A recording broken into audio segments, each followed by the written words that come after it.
First of all, Carolyn, it's wonderful to see you. And thank you for coming. Thank you for driving up. Very nice to see you again. Thank you for helping Derek. Mary, thank you very much. You're woven throughout the fabric of so many things, and you've helped more than you know in this case in ways that you don't know. So thank you for what you do. JC and Liz, thank you so much for telling the truth, for being persistent, for not giving up, and for being an inspiration for us. It's truly, truly special. My name's Greg Joseph. I'm the attorney who represented KT Jacobs from this neck of the woods against the city of Columbia Heights in their witch hunt against her, if you remember that. Yes. And I've had the great pleasure of suing the cities of St. Paul and Bloomington in cases that reached the Minnesota Supreme Court, both involved representing voters who stood up against government. I've done work with the Minnesota Voters Alliance in challenging voting legislation in the Upper Midwest Law Center with Doug Seaton, who's doing great work, and the great James Dickey, who's since moved on, dear friend. I've been dealing with government abuse, litigation, in one form or another for about 10 years now, and it chose me. I didn't choose it. I was living in Bloomington with my wife at the time, and we got a flyer in the mailbox about trash hauling. I said, hey, we're gonna take over your garbage collection. And I saw a couple familiar faces tonight who know exactly what I'm talking about. So I went to a city council meeting and I met a ragtag bunch of people who were just like the people in this room tonight. And that means they're just like me. And I found out that there's a way we can change the law if we collect signatures on a petition. So that sounded inspiring. So I ended up joining the club. We worked very hard and collected a lot of signatures, enough to get the question in front of the voters. Let people choose if they wanted their government to take their trash hauling over. We gave the petition to the city of Bloomington. The city of Bloomington said, nah, that's all right, we'll pass. They gave us a few reasons, but it was pretext and we knew it. So push came to shove and the group needed a lawyer. And I said, I'm not your guy. I don't know anything about this. I'm a criminal defense guy, I do DUIs. I don't know anything about city litigation.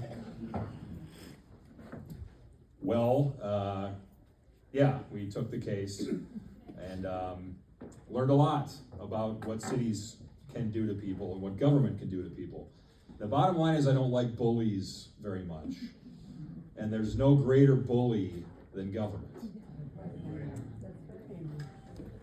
But that's not why you came here.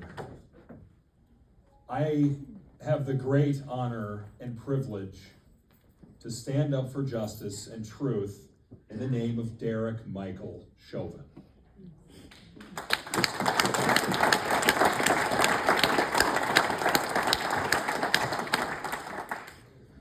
Now, in a former life, before I flipped to the dark side and became a defense attorney, I was a prosecutor. And someone I worked with said something to me once. They said, you know, Greg, any prosecutor can put a guilty man behind bars, but it takes real talent to put an innocent man behind bars. That person didn't smile when they said that. I chalked it up to a bad joke and kind of moved on. And then I saw what they did to Derek. So the first thing you have to understand about lawfare, okay, is that it's fundamentally incompatible with our system of justice, okay?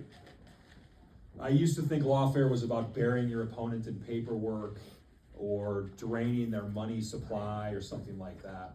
But that's not what it is, okay? Those are symptoms of lawfare, but that's not the disease. You have to go deeper than that. This is a fundamental conflict with our system of justice. Think about the presumption of innocence, okay? Something we take for granted every day. We don't think about it. Of course we're presumed innocent until proven guilty, okay? What if that was backwards? What if you're presumed guilty until proven innocent? But it's worse than that. Because who decides what the crime is? You don't. You don't speak through your elected officials to make that choice. Someone else makes that choice for you. And the old phrase that I can't stand, okay, but the old phrase that says, well, if you didn't do anything wrong, you've got nothing to worry about, right? Well, that kind of goes out the window, doesn't it, if you don't know if you did anything wrong or not, right? How about the right to a fair trial?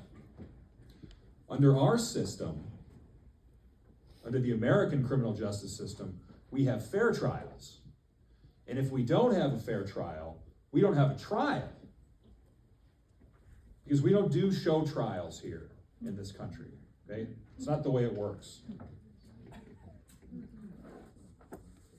But lawfare means show trials. Lawfare means narratives. Lawfare means somebody else making the rules and you keeping your mouth shut. We are not going to keep our mouth shut. Derek was charged with 3 crimes. He was charged with second-degree murder, with a third-degree assault as a predicate offense. What that means is, during the commission of a third-degree assault, death is the result of that act. He was charged with second-degree manslaughter and third-degree murder as well. We now know the third-degree murder charge is going to disappear based on the Muhammad Noor case. That no longer applies. The second-degree manslaughter charge is a negligent homicide charge. He was charged with all 3. So none of this made sense from the beginning, and Dr. Shea mentioned a couple of these things, but, you know, pretty unusual circumstances to kill somebody, don't you think? I mean, it's right outside, and you got a crowd full of people there. You got cameras rolling and cell phones, middle of the street, and your accomplices, the folks you're working with, they don't act like anything's wrong at all. In fact, it almost seems coordinated, almost like they're cooperating. None of this made sense. It was plainly bogus from the beginning. But it's so much deeper than you can possibly imagine what's happened here. But when Derek was convicted, everybody got cheated. Even those who believe he was guilty got cheated. Because the ends don't justify the means here. That's not how this works. And if it was Derek today, it could be anybody tomorrow. Don't forget that. Now they've got a machine, okay? Machine's very powerful. But we have the truth. I'll be filing an motion in the next 2 weeks asking for a new trial on several grounds. And I would love to share those grounds with you right now, but I can't do that because I don't want to tip my hand, okay? It's taken a very long time to review this record. It's immense, and it's not just Derek's case, but it's also the record in his accomplices' cases, Tu Tao and Alex King and Tom Lane. But I will tell you this. We have exceptional arguments to make, and they are over the heart of this case. So I think about it, I told JC this, it's probably a dumb analogy, but it seems to fit, at least for now. I think of it like meat and potatoes and parsley, okay? Parsley's good. A little bit of parsley's good, helps wake up your food a little bit. Too much parsley, no good, right? Well, this case has a lot of parsley, okay? This case has got a pile of parsley about this high. And you got to figure out how much of the parsley to clear off there, okay? Some of them are big pieces, some of them are small. Some of them are dates that don't make sense. Some of them are documents that don't get disclosed for months. Some of them are just dots you can't quite connect. Some of them are conversations that don't get disclosed to anybody, okay? And when you figure out that the truth isn't being told, you have to start looking for things like who knew what at what time, and who did they tell, and what other people were in the room with those people, okay? Those are things you don't have to look for in a normal criminal case. But this one has got all kinds of parsley on it. But we've got a lot of meat.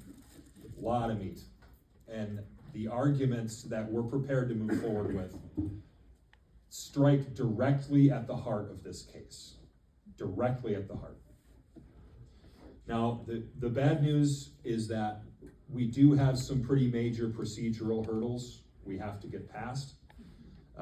The stage we're at now, we obviously had the trial, we had a direct appeal that wrapped up quite some time ago, and there's a rule that's called NAFLA, this case, okay? It's codified in the statutes as well, but the rule says that if you brought an issue before, we're not allowed to bring it now.